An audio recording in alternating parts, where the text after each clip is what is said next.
बेटा तुम तो जानती हो कि मैंने सारी ज़िंदगी जॉब की है और जैसी ही तनख्वाह आती थी मैं सारे पैसे तुम्हारे अब्बू के हाथ पे रख दिया करती थी।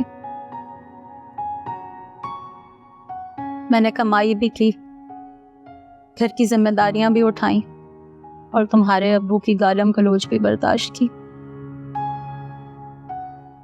लेकिन फिर जब तुम्हारी शादी हुई तो मेरे जहन में सिर्फ यही बात थी कि औरत की कमाई उसकी ताकत होती है और मैं नहीं चाहती थी कि मेरी बेटी से यह ताकत कोई भी छीने, इसलिए मैंने ये शर्त रखी। लेकिन मुझे क्या पता था बेटा कि तुम्हारी ज़िंदगी मेरी ज़िंदगी से भी ज़्यादा मुश्किल हो जाएगी। गैस, बिजली, पानी, हर चीज़ के बिल का आधा हिसाब वो मुझसे मांग रहे थे। अगर हम किसी रेस्टोरेंट जाएं तो वहाँ वेटर के सामने मुझसे मेरे खाने के आधे पैसे मांगते थे। किसी ग्रोसरी स्टोर में जाओ तो लाइन में खड़े सब लोग देख रहे होते थे किस तरह से वो मुझसे मेरी चीज़ों का हिसाब मांगते थे। आखिर कब तक हम निकाह के वक्त शराइत के इंदराज वाले खानों पे क्रॉस लगाते रहेंगे और औरतों को उनके बुनियादी हक से महरूम रखेंगे? मेरा घर खराब हो रहा है और इस सब में मेरा कोई कसूर नहीं। मेरा बच्चा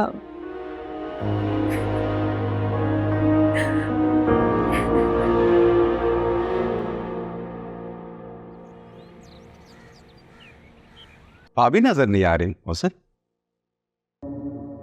हाँ, वो अपनी अम्मी की तरफ गई हुई है। बहुत देर से गई है। बड़ी ज़र्फ वाली थी भाभी। क्या मतलब? मैं समझा नहीं। तुम कुछ भी नहीं समझ रहे हो मोहसिन। तुम्हें क्या लगता है अपनी बीवी को सबके सामने बेइज्जत करके तुम्हारी अना को तस्कीन मिलेगी? तुमने कभी दूसरों के बारे में सोचा है वो क्या फील करते? अच्छा, तो तुम मेरी बीवी के वकील बन के मेरे सामने आए। सीधे सीधे बात करो ना, क्या बोलना चाहते हो? कल जब मैं तुम्हारे घर से गया तो भाभी की अम्मी ने जो शर्त रखी थी वो बात मेरे जहन में थी। मैं यही सोचता रहा कि उन्होंने ये शराइत लिखवाकर गलत किया या ठीक। फिर मेरे जहन में आया, क्या कभी कोई माँ अपने बच्चों के लिए गलत फैसला ले सकती है? कल मेरे सामने मुझसे मेरी बच्ची खेल रही थी, मेरी नजरों के सामने।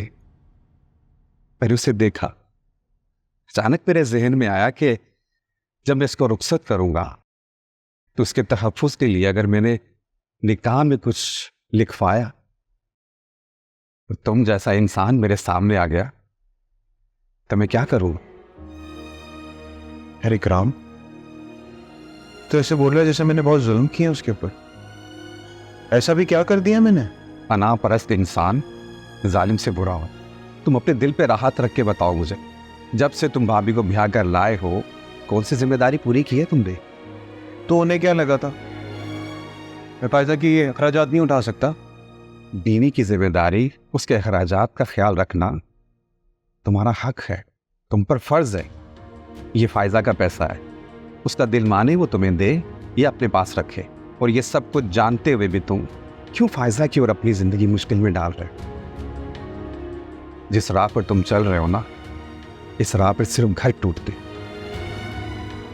अरे इकराम, मैंने नहीं निकाला उसे घर से, वो अपनी मर्जी से गई है। उसमें कल को अगर तुम्हारी बेटी हो और उसके तहफ़्फ़ुज़ के लिए अगर तुम कुछ लिखवाना चाहो और तुम्हारे सामने दूसरा मोहसिन आकर खड़ा हो ना, तो खुदा से रहम की दरख्वास्त कैसे करोगे? किसी की बेटी के साथ उतना ही करो जितना खुद की बेटी के लिए बर्दाश्त कर सको। जो हक औरत को मजहब और कानून ने दिया है ना, उस पर तुम और मैं कौन होते हैं एतराज़ करने वाले?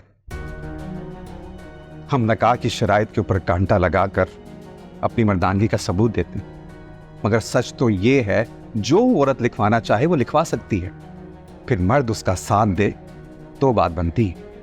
मैंने कब उसकी जिम्मेदारी उठाने से इनकार किया था यार? मुझे जब इनकार नहीं किया ना तो बड़े दिल का सबूत दो। वो माँ है मोहसिन, अपनी बेटी के नसीबों से डरती है, तभी ये सब कुछ लिखवा दिया उसने।